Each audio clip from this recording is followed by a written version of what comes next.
This is Roseanne Portia from MAPSystem. Welcome today to this webinar, Cracking the Referral Code. And it's my pleasure to take you through the ins and outs of getting more referrals in your business. So I'm just wondering, before we begin, so that I can ensure that everyone can hear me, can you just put a little message? You've got at the top right corner, you can put your hand up and make a little message. If you can just say, "Hi, Rose," or "Hi," so that way I know that you can all hear me, and then we'll get right into the webinar.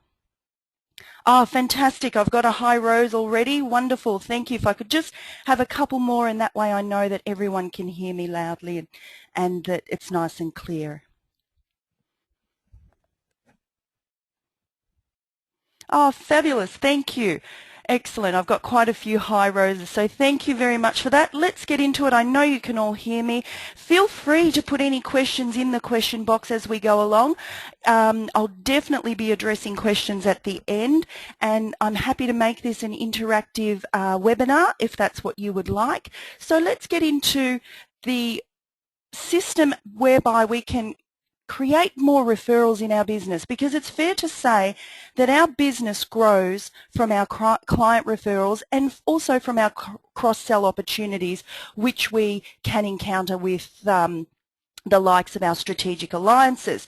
And I know that many businesses begin in the finance industry by having a strategic alliance, whereby perhaps if you're a mortgage broker, accountants, financial planners, or real estate agents refer you work, and that's one form of referrals. But then there's also the valuable client referrals that you want to cultivate throughout your business to really give you a solid business that's built on strong relationships. So the format for today, we're going to go through and discover how valuable referrals are to every business.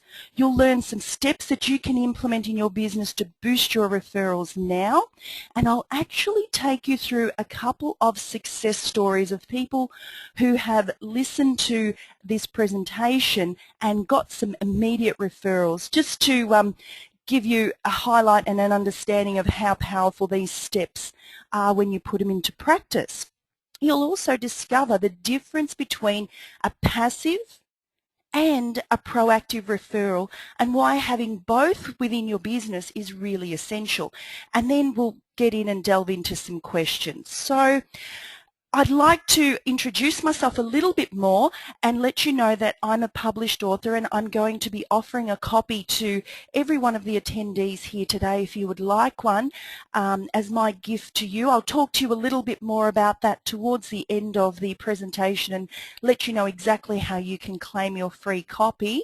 The book has all the steps that I'll be mentioning today in obviously a lot more detail, and it also comes with a workbook that you can read the book and answer the questions that relate directly to your business and your business model and how you would like to proceed with referrals. So it really does come as a bit of a complete training if you want it to. It can be just purely reading and learning, or you can implement it in such a way that it can help with your business if you go ahead and utilize the workbook.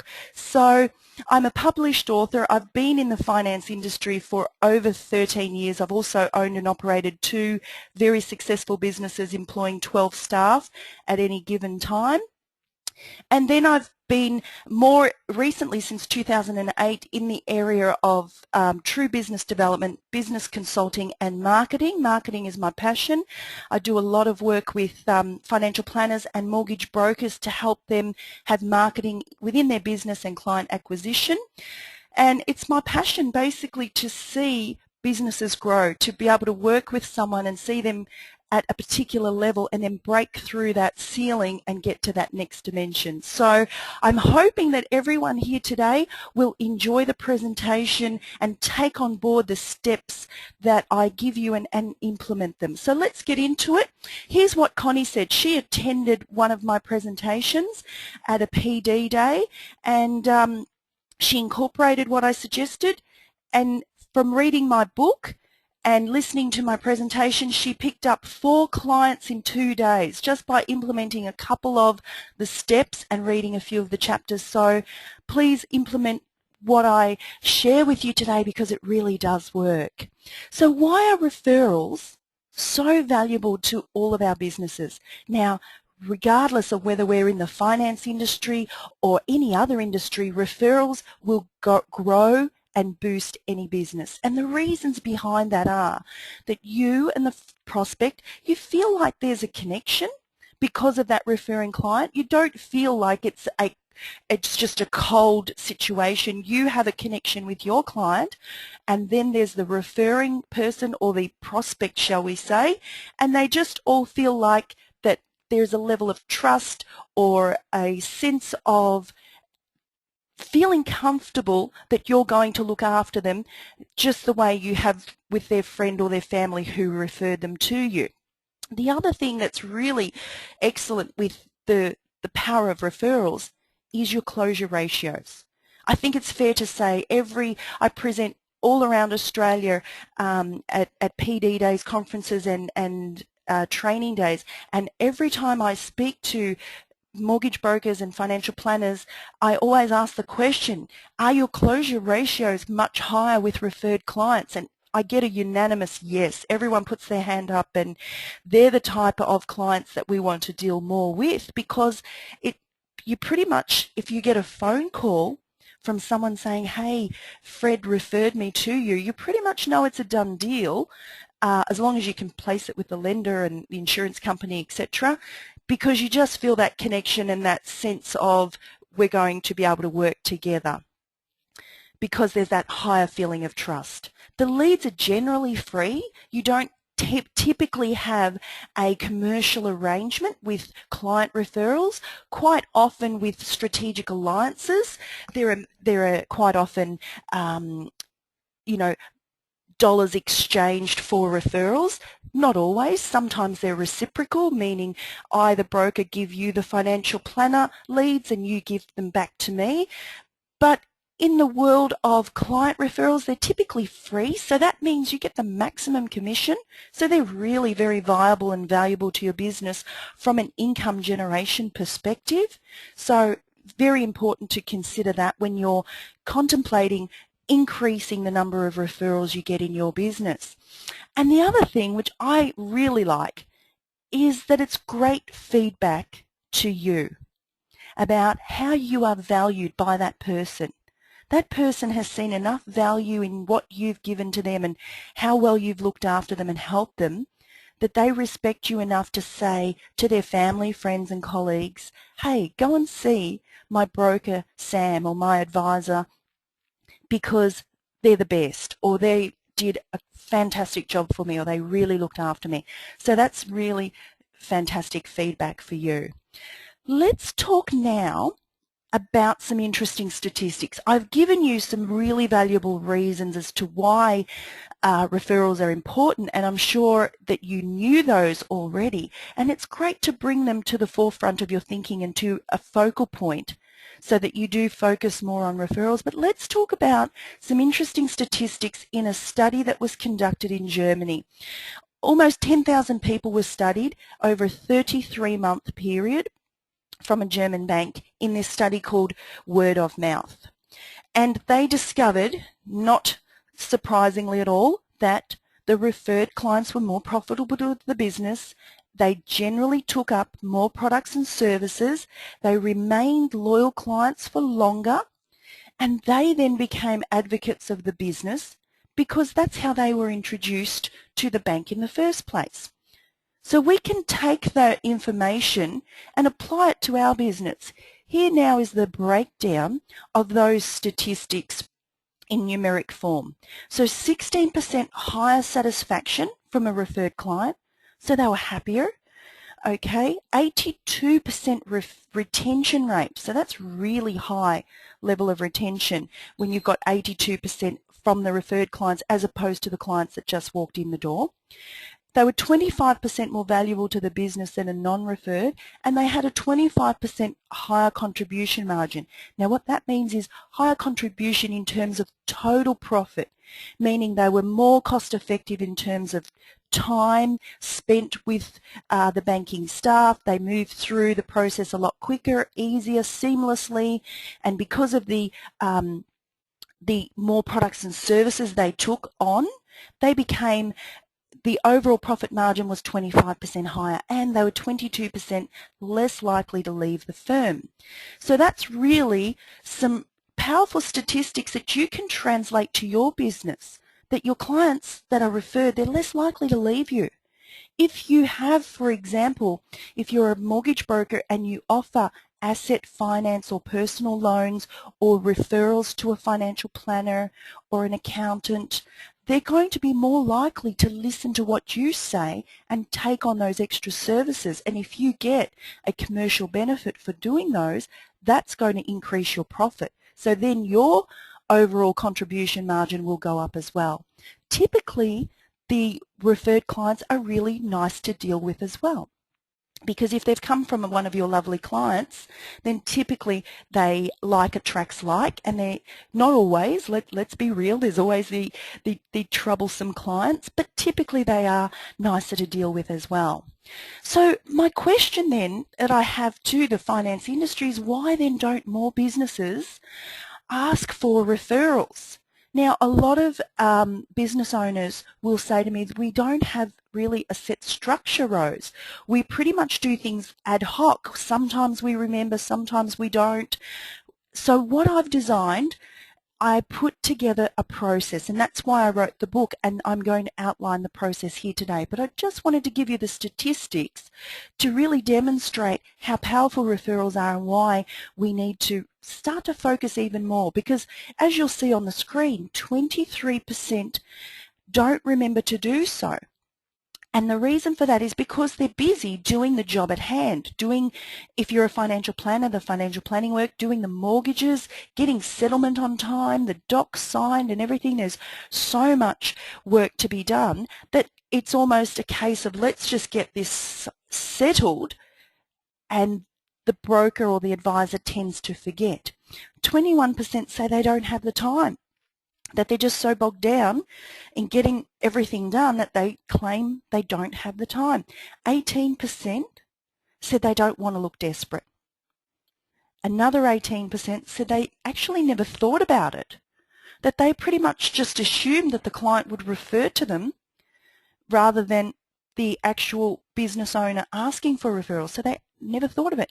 And 15% said that they are afraid to ask. They're afraid to be rejected or that the client may say no. So that leaves us with a very small percentage of only 5% who actually do ask regularly for referrals. So now let's talk about, what does the client think? Now, FPA report will tell us that 18% of Australians said they would like to use the services of a financial professional but don't know a good finance person. So let's translate that to be, that's almost 1 in 4 people who would like to use the services of a financial professional but don't know a good one. And when you work that out, the percentage of people that don't have time or forget to ask for referrals or feel uncomfortable for whatever reason, maybe there should be a shift in focus or a shift in thinking, because 18% of Australians would really like to know of you good mortgage brokers out there and financial planners out there who can assist them. It's interesting, I've been a couple of times, I had the flu and I went to the doctor, and to a couple of different doctors, by the way. When they got to here, they always say, what do you do, Rose? And I tell them I'm in the finance industry. They put down their pen and paper and stopped doing my prescription and started asking me finance questions. Oh, who should I see about this? And I'm thinking of doing that. And here they were, doctors, very sophisticated people who just didn't know of a good finance person to speak to. Now, I just wanted to get my script and run because I wasn't feeling well, so obviously I referred them on to someone. But here are people in our population that would really value speaking to you and being assisted by you. So we really must start to refer even more. So if you think about it, referrals are the oldest form of marketing. Back before we had television, radio, etc., you would go to the blacksmith and people would say, if you need your horse looked after, go and see John the blacksmith. If you needed a suit made or some clothing, you would go and see Sam the tailor, and people would refer as a word of mouth. So it's the oldest form of marketing, but it's still so powerful. The principles still remain the same, even though it's being packaged up differently in terms of some people are calling it Facebook forward to a friend.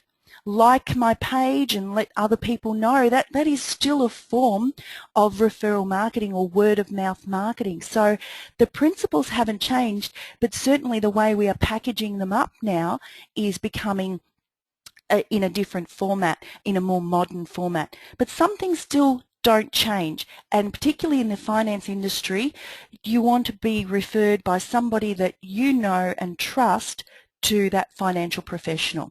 So let's get into the steps. You need to first work out what your ideal client is, because if you pick out your top 10 clients over, let's say, the last 6 or 12 months, you'll start to notice that there's certain similarities, and you want to replicate those ideal clients. Is it fair to say, and feel free to put your hand up or say a big yes in the question area, have we all had that client from hell, that really challenging, hard work client? Well, the reality is nobody wants to replicate the hard work, challenging client. Thank you. I've got a couple of yeses there. Yes, lol. I love it. I've got lots of yeses coming out at me. Absolutely. And in my book, when you read my book, I call them all the time. Oh my goodness, all the time. That's a worry, isn't it? Because they're there, aren't they? So if we're wanting to ask for referrals, we really do need to zone in on our ideal clients, because they're the ones that we typically want to replicate. And if you look through your top 10 clients and you start to see the similarities and you begin to replicate those, you'll notice that those people typically work with similar to themselves or are friends with similar to themselves. Now let's just go into some characteristics. So you may, for example, have a particular age group that is your preferred age group that you like to work with. They may be on a particular income level.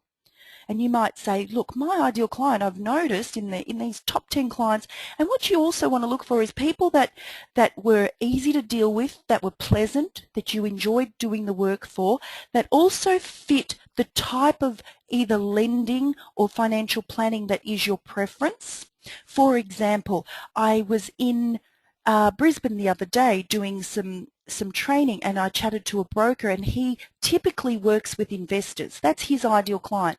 But he did a first home buyer, and he said it took him 3 times as long to do because he wasn't familiar with the lending for first home buyers, and typically his clients don't have LMI, and there's no need for first homeowners grants completed, etc. And he said, wow, it really took him 3 times as long to do that process and to really advise and reinforce the client, because first home buyers tend to have a lot of questions, more so than investors. And he noticed that that particular client was more time consuming, and it wasn't actually, even though they were lovely people, wasn't actually his ideal client. So he got to determine that he really wants to stick more with the investors, because that's where he is more experienced and he can just basically seamlessly take them through that loan process. So it may be that there's a particular income level, perhaps two partners working, maybe they're investors, maybe your area of expertise is with the self-employed. Maybe you like them in a particular geographic location near your office area. Or maybe they're either single or they're married, or perhaps you like working with certain occupations. I know some people that tend to work a lot with those in IT, and others work a lot with teachers, and because teachers obviously work with teachers, they get a lot more teachers as referrals. So, have a look at the characteristics that make up your ideal client and write them down. There probably should be about between 3 and 5 characteristics that you'll notice, and you'll see, that's interesting. My ideal clients live roughly in this area, or they earn approximately this much money, and both partners are working. That's interesting. And they're interested in investing or something along those lines. Or if you are in the construction area, that might be your area of expertise, or if you are in the first home buyer market, you will know that that's your particular age bracket, etc. So jot those down and just notice from time to time you may need to adjust your ideal client. I suggest you look at it every 6 or 12 months, at least 12 months, because as you grow within your business, for example, you may be doing one type of lending or one type of financial planning, and then you might start to integrate self-managed super funds, for example. And the more you do of those, you will find that your ideal client, that profile, will shift and change. So we want to replicate these ideal clients. We really don't want the clients from hell. So if you can get a clear understanding of who makes up your ideal client, they're the ones you want to go to first. Now, I also want to say that I believe you can ask for referrals from every one of your clients, most definitely. And look, even when you do have your ideal clients, you will from time to time get those troublesome ones as well. There's no stopping that. But the reality is, if we can be more aware of who is ideal to us, then we can have a greater chance of replicating that. So let's get into the next step.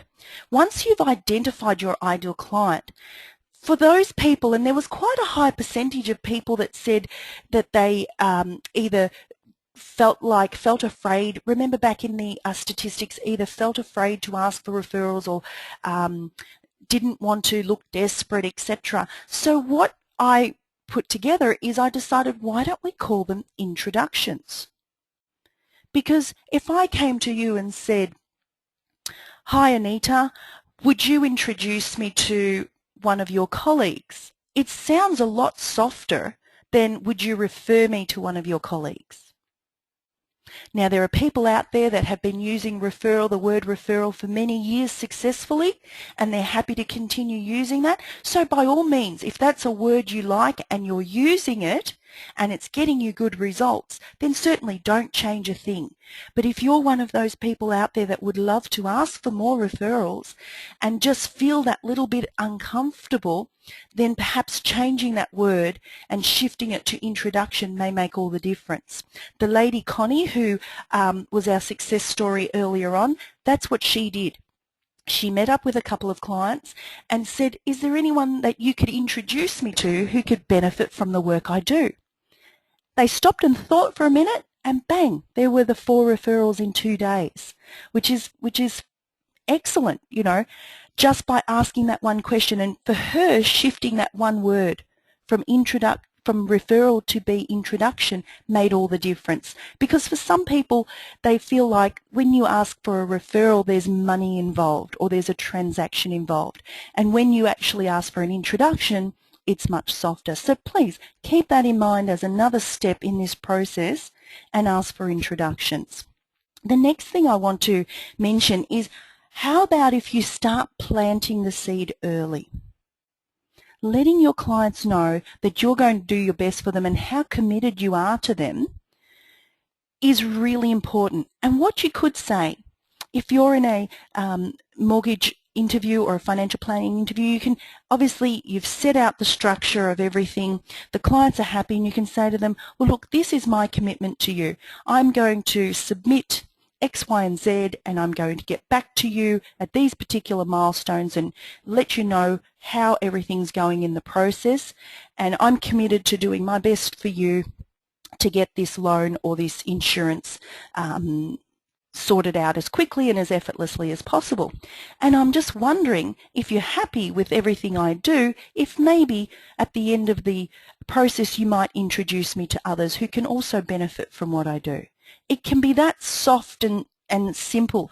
Obviously use your own wording and use your own personality, but plant the seed early that if they're happy with the way everything's gone, would there be a possibility that we can have a chat later about some other people you can introduce me to? Now, I can tell you that one of my brokers who I'd done a day training with, he had a couple of first home buyers that evening that he was meeting with, and the loan interview went really well, and he signed them up, and he was previously someone that was very reluctant to ask for referrals, but he loved the idea of the word introduction. So he said to them just that, look, I'm going to process everything and I'm committed to getting this done, you know, quickly and efficiently for you, and I'd really like the opportunity to chat to you at a later stage and see who else you may be able to introduce me to. And they said, yeah, absolutely, no problem, we'd love to. Well, interestingly enough, about 3 days later, this broker got a call from that couple and was introduced to another couple of people. So he didn't even get to the end of the process and ask for referrals at the end. Because he had planted that seed, it got them thinking, and this is actually from a psychological perspective. If you plant the seed, people start thinking, oh, who can I refer to? Who can I refer to? Oh, my broker was so lovely. Who can I refer to him or her? But if you don't ask the question, if you ask it right at the end of the process, some brokers and advisors will give a couple of business cards at the end. Now, I think that's a great idea.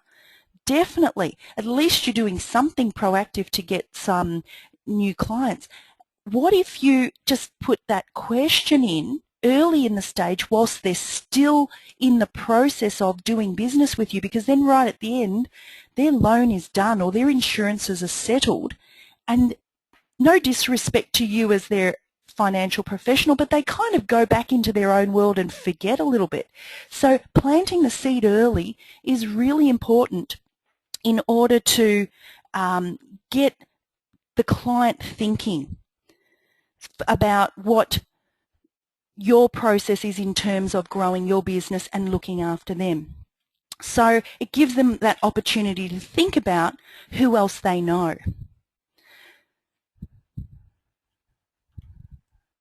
So now we're going to talk about the next level. We want to create loyal advocates. So if we want to create loyal advocates, raving fan clients, we need to create trust in our clients. That's really what it boils down to. If a client trusts you and feels really comfortable with you, they will do business with you, and then, of course, they'll refer to you. If they don't have that high, very high level of trust, they may do business with you, but they may feel reluctant to refer. Have you ever been in a situation where you've done business with someone, but they weren't quite good enough that they were able to make you feel like you wanted to refer to them? And then, on the flip side, maybe you've done business with people and they were terrific, they were great to deal with, and you went away and you started speaking about how good they were to deal with and how well they looked after you. That's the type of raving fan client we want to get, and we want to create that loyalty. And trust, I've always been taught trust is the most valuable unit of currency. So just take a moment and think about that. Trust being the most valuable unit of currency.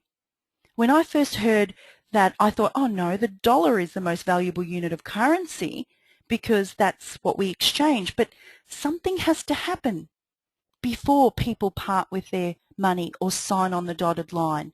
There has to be that level of trust, that level of conviction and comfort. So trust is that essence that we're looking for in terms of when we work with our client. So how do we create that trust? Well, there's 3 key elements in marketing that I teach that will really create a high level of trust with your client. And you're probably already doing this now, and you're more than likely doing it subliminally, unconsciously. So let's now take that into a conscious awareness, a space where you can look at it from another perspective and say, okay, I am doing these things. Now I know how important they are. I'm going to replicate them over and over again with my client. So the client, when they meet you, they want to see a character. They want a person who the clients aspire to work with. They want to see that trusted advisor, that skillful, knowledgeable experienced person who's a good communicator, honest and approachable. They look at you as the character or the trusted advisor. So you need to be aware of that. Then the clients, when they either on the phone, and definitely if the first interaction starts by phone, then most certainly they're going to start to have an experience of you. So they want to have a really good experience, because obviously there's 3 types of experiences.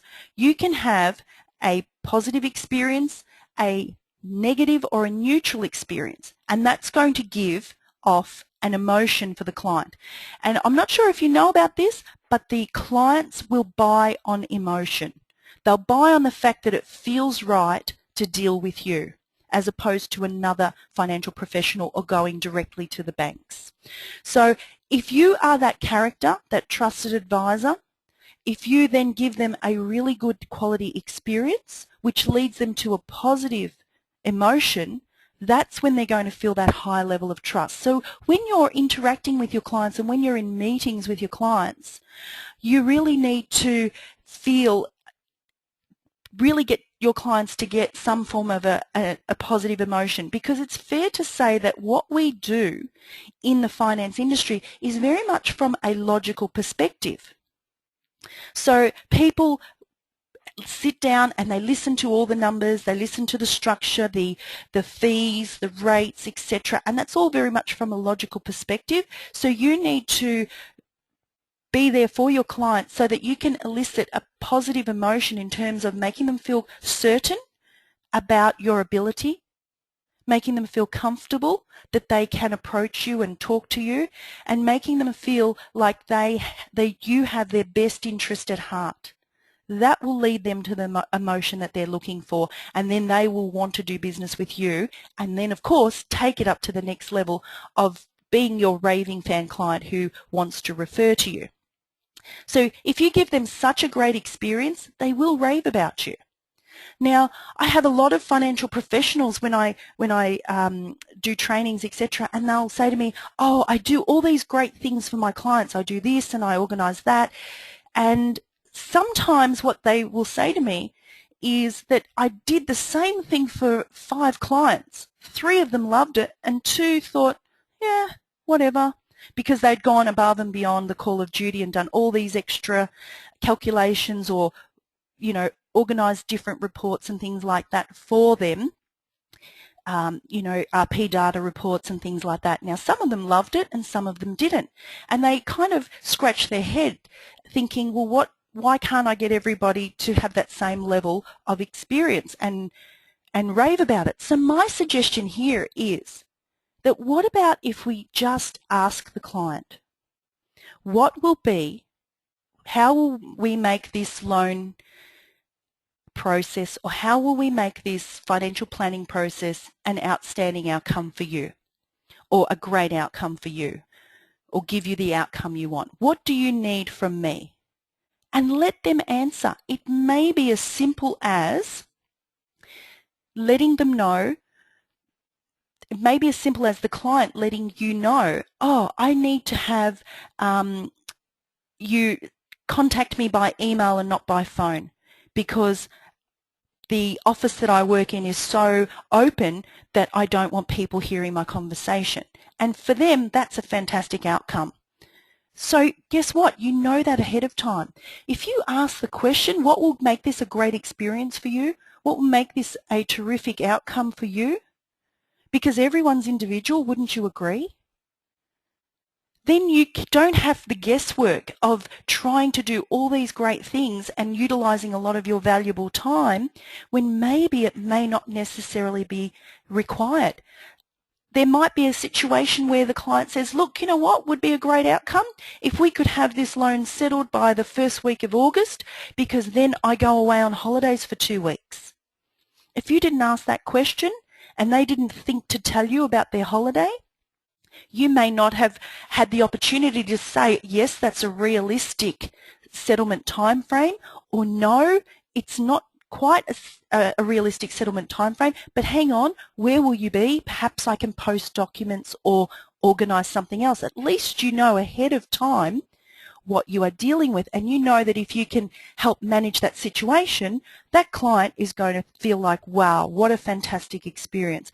So my suggestion is, don't guess what is a great experience for others, because it's very individual. Ask the question, what will make this a great experience? What will make this a terrific outcome for you? And then let them answer, and do your best to follow through with that, or explain to them that that is possible or it's not quite possible, and have that discussion to get the clients happy so that there's a win-win situation. So please be aware of that. So you want to, in the next step, you want to be able to educate your clients. There's two things. So we've gone through the process of giving the clients a fantastic experience, and then the next process is we need to educate them. And there's two areas that we really need to educate. One, about the services you provide. Please don't assume your clients know all the services you provide. I had an interesting situation at one of my training days. A broker said to me that he had done a purchase with a client who was also his mate, and then another mate went directly to the bank for a refinance. And the broker scratched his head and thought, when he caught up with the other guy, he said, mate, why did you go directly to the bank? I helped, friend A, I could have helped you. And he said, oh, I didn't know you did refinances. I thought you only did purchases. And the poor broker's shaking his head in disbelief, thinking, how could you not know that? So there's just one real life example, guys, of people who we can't assume. People don't always know all the services you offer, so definitely have a value proposition and let them know, so they know what you can do if it's required for them, either presently or into the future, and certainly so they can tell their family and friends and colleagues about the services you provide. The second thing that you want to do is educate your clients about how important having introductions are, or that the best compliment you can give me, or the best gift you can give me, is to introduce me to someone else who can benefit from what I do. Or if you like the word referral, if you can refer me to others. Whatever phrasing works for you, most definitely go for it. So you would really need to educate on two fronts. Educate all the products and services you provide, even if some of those are in the form of a strategic alliance, but you have access to quality people that can provide that service. You would much rather be telling your clients about the financial planner or the property group that you work with, as opposed to having them just go somewhere else and potentially not be looked after as well as you would like them to be.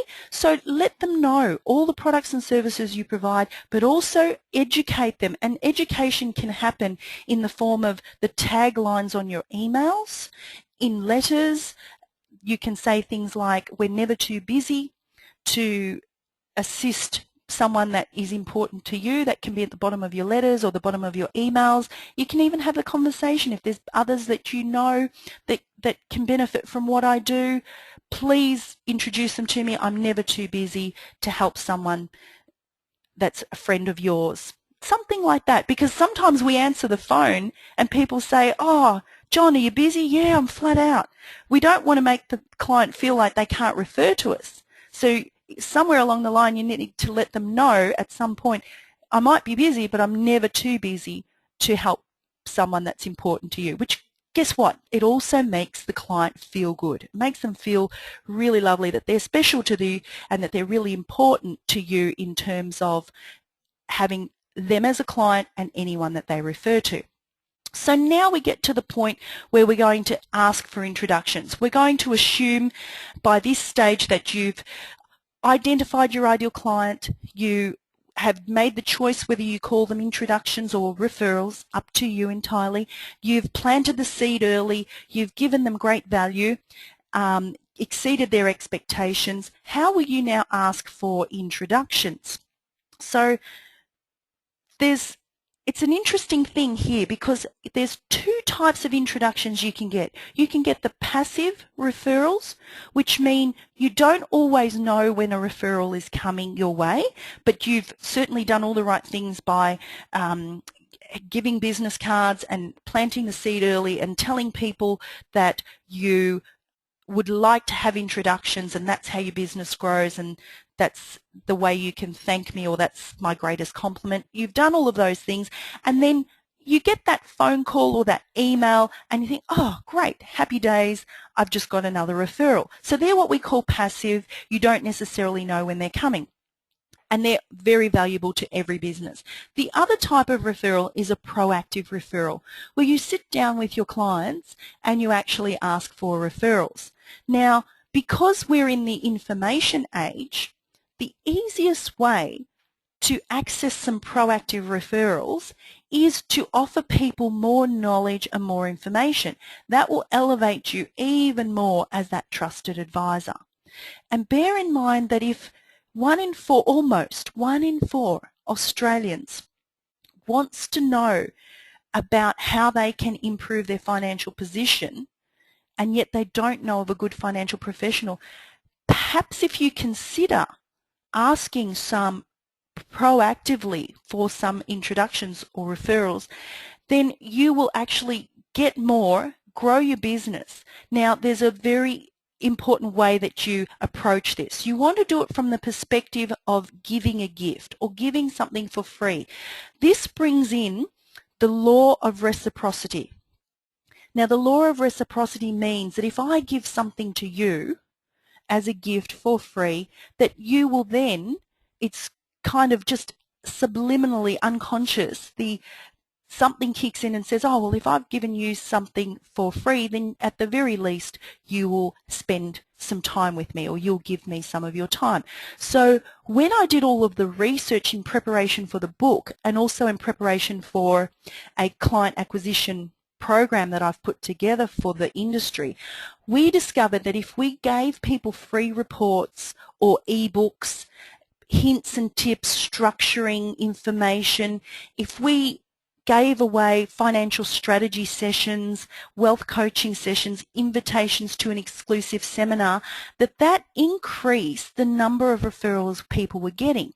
So this is how it would be done. Imagine that you're at the end of the service delivery. You've provided your clients with enormous value. Everything's great. They're signing up documents. They're very happy. And then you have a conversation with them and you say, who do you know that would benefit from some of this information that I've got? And they start to think of the people they would know. Now, ideally, you would also say to them, people who are around this age group or around this income bracket or roughly in this area of employment or industry, remembering that they're your ideal clients, remembering that you wrote down in bullet point form the characteristics that make up your ideal client. So if you give them a bit of an idea of the type of client that you're looking for, then they will be able to, it'll make it easier for them. They'll be able to think of some people that fit that category. So I'll give you some ideas of what we have done. So this is something you could do yourself. You could go to a graphics person and a printer and you could say, please accept this voucher for a complimentary wealth coaching session, and you say to your clients who would value this complimentary wealth coaching session, and you post it out to them. So that way you get the client's details, the prospective client's details, and their phone number. When it goes out, and it's because your existing client has introduced you to this new prospective person, it goes out, there's a law of reciprocity that it's a gift because the client, John Smith, thought you might like this little gift. Spend half an hour with me and you'll get a wealth coaching session, or how to pay your mortgage off faster, a session whereby you can take people through the calculators, etc. But it creates a level of communication, but you're giving something away as a gift. We've got, we send out professional CDs, things like how to pay your mortgage off faster, It says this 5-minute CD could help you save thousands, and it's what the banks don't tell you.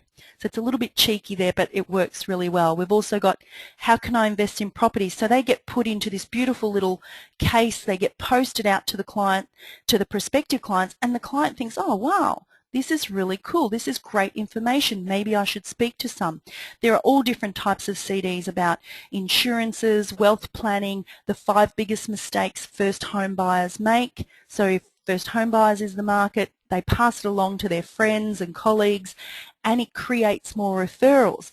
Because the best thing you can do is create something that you either post out to people. Now, if you can do something in the post, that's really ideal, because let's face it, emails, we get hundreds of emails a day, and sometimes emails can go amiss.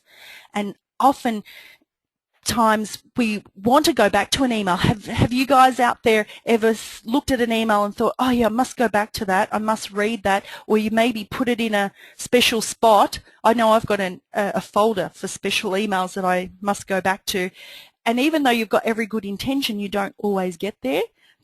If you have, just put in a yep, absolutely, yes, so I know that I'm not alone in having the emails that I want to go back to, but then time just goes by and we don't realize that a few weeks have gone by and we haven't addressed that email.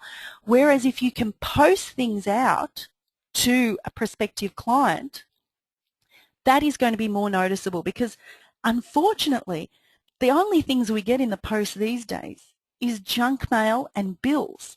And so anything that's not junk mail or bills really stands out. So if someone got, for example, something in the post that looked like that, and there's some information on it, for example, you know, a wealth coaching session or the CDs that we give out at MAPSystem, then that's going to really capture their attention. And people love information, they love knowledge, they love learning more, they love knowing how they can make improvements in their financial position. So it's really valuable if you can put something together and send it out, and it comes across as a gift from your existing client. Okay? You can even do this with strategic alliances. You can catch up with your strategic alliance and say, hey, who are the clients that fit this ideal profile? We're going to send them out some information, and you're going to introduce them to me. So you could walk away with half a dozen, or some of our MAPSystem people walk away with 10 handwritten notes of introduction from their accountant or financial planner or from their strategic alliance, ready to post out to then have conversations with in terms of getting more referrals. So what that does is the information, if you provide, it must be valuable information that's interesting to the client, and it must also show you as the character. Give them a good experience of, wow, this is really interesting, or this is really valuable. And then it must give them a positive emotion or a call to action to want to meet with you. And then what you'll find is you'll have the passive referrals that come in on a regular basis, which is ideal, and then you will have the proactive referrals that you choose to ask for, whether they be through your existing clients, and obviously you would choose your ideal clients for that process because you want to replicate those as much as possible. And also you can do that with strategic alliances as well. The next thing I want to mention is once you've asked for referrals and you are getting referrals on a regular basis from your existing clients and even from your alliances, it's really important to create some acts of gratitude, to say thank you. Quite often, brokers and financial planners forget to say thank you to the person who referred. I mean, a phone call is fantastic, ringing up and saying, hi Sandra, thank you so much for introducing to Mr. and Mrs. Thomas. We're going to do business together. I really appreciate that. So that would be the first step, definitely, always a phone call. But then you could do other things. You could send them little gifts like some Tats tickets or scratchies or some flowers or chocolates or a bottle of wine. And even sometimes just out of the blue, for no particular reason, just because they are a valued client and they have referred you a number of people, it's always lovely to get that surprise gift. And here's a thought: send it wherever possible to their place of work, because that will get everybody asking, oh, Sandra, why have you got this gift? Oh, that's from my mortgage broker, or that's from my financial planner. How lovely. It's just a thank you for being a loyal client, and thank you for all the people you've introduced me to. I can tell you now, the brokers and planners that do that, they typically get an extra 2 leads because of that act of gratitude. So maybe you've spent a little bit to say thank you and give a gift, but you've definitely made that client happy. And in their mind, they're thinking, wow, that's such a lovely gesture. Who else can I refer to my broker or to my planner? And then the other people, especially if you can, to their place of work, will think, oh, wow, what a top bloke or what a top lady. Who is it again? Tell me a bit more about them. And there's usually conversation that happens, and invariably referrals happen just from that process. So please think about what you could do to show your appreciation to your clients. The next thing is, just think for a moment, apart from those clients from hell that we spoke about, what could you do in terms of doubling your business?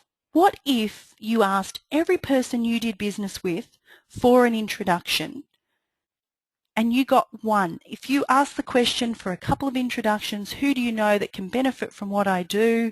It can be that simple. It doesn't have to be hard-worded. It's a very soft approach.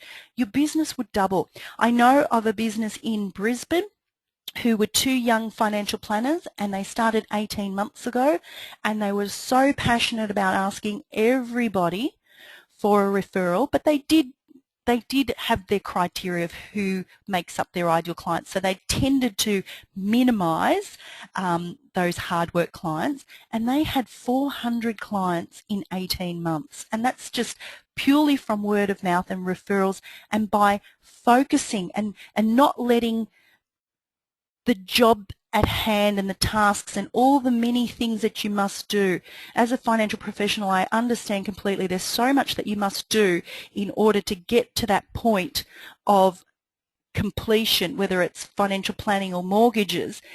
But please focus on the referrals, focus on asking every client for referrals, and definitely offer some gifts, offer some incentives, some very good information and knowledge that your clients can offer to others, to prospective people, to encourage them to have a conversation with you about their financial position. So start focusing on getting more referrals. So just to recap, we want to call them introductions. You want to know your ideal client and replicate them. You want to educate your clients about the services you offer and educate them how your business grows from introductions. You want to give immense value and create that raving fan client by knowing how to be the character, to offer the experience which leads to that positive wow emotion, and then choose your method of introduction. Decide what you're going to use as a way of asking for proactive referrals. Now, for some of you, asking for a proactive referral might feel a bit foreign, but I encourage you, do it, because so many people that I work with are benefiting from that and doubling their business just by doing that, asking proactively. And then, of course, thank your clients. So we've come to the end of the presentation, and I've got some time for questions, so please go ahead and ask your questions. But if you would like a copy of my book, Cracking the Referral Code, it's my pleasure to give it to you as a gift today. All you need to do is email me on info@MAPSystem.com.au. Now, if you want the PDF version, I can send it to you immediately. If you would like the hard copy version, which I will autograph for you, I just ask that you have are happy to pay a $6 postage and handling fee, which we can do via email. Just send me an email and your address and we can work that out. So just if you would be so kind as to cover the cost of the postage, I'm more than happy to give you the book as my gift. So that one again, info@mapsystem.com.au. And here's what John had to say. He said that I'm a powerful motivator whose concepts are strategic yet simple to understand and implement. They provide powerful tools for growth. My business has more than doubled its settlements in the past 3 months, and the majority of my leads are now coming from referral sources. Along with a dramatic increase in referrals, my cost per lead has dropped significantly. If you're prepared to work to grow your business, this is your roadmap to success. And that was John. So please, you've learned the steps now, and you will get a copy of this recording if you'd like to listen to it again. But I encourage you to implement what I've suggested, because it really does work. People are getting, every day I'm getting emails and phone calls whereby the system works. If you'd like to know more about the MAPSystem program with all of the information, again, give me a call on 041 832 1844 or info or Rose at MAPSystem, and I'm more than happy to give you information there. But let's open it up for any questions. I'd be happy to have a chat to anyone who's got some questions there. I think we've got, what have I got here? Some questions. Just bear with me a moment.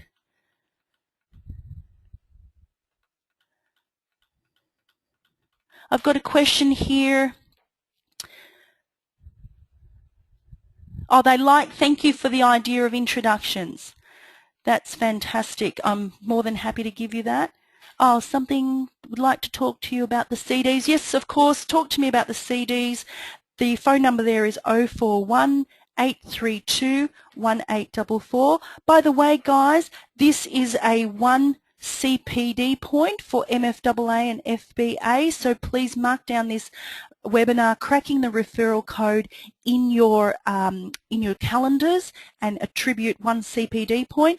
I'd like to let you know that if you're happy to enjoy some more webinars and some cool marketing info that I would like to send you as my gift complimentary, the next webinar will be about 4 weeks away. It's all about marketing made easy, how you can be effective at marketing and how you can even automate it so you don't have to worry about it. Just checking in here if there's any more questions. Just a question about asking people for referrals. Should we ask everybody? I believe we should. We should ask everyone for referrals, but just be clear about the type of referrals you want. Tell them that this is the person you serve best. Let them know that your ideal client is these particular characteristics. And if it's that person in front of you, that you'll say to them, and you know what, you'll notice that it's very similar to you. This age bracket, this income bracket, this job or industry, those sorts of things. That way you're more than likely going to get the ideal client more often than not. So ask everyone and give them a bit of a criterion, and it also helps people to think about who they can introduce you to. I don't think I've got any more questions here. Oh, thank you, Matilda. Excellent seminar. Thank you. Thank you. Look, thank you all, guys. I'll let you go now. We've run out of time. Have a fantastic week and keep your inbox. Look out for any of my emails in your inbox. I'll send you some cool information, some little video hints and tips from time to time, and definitely an invitation to my next webinar all about marketing made easier. This is Roseanne Portia. To your success. Thank you and bye for now.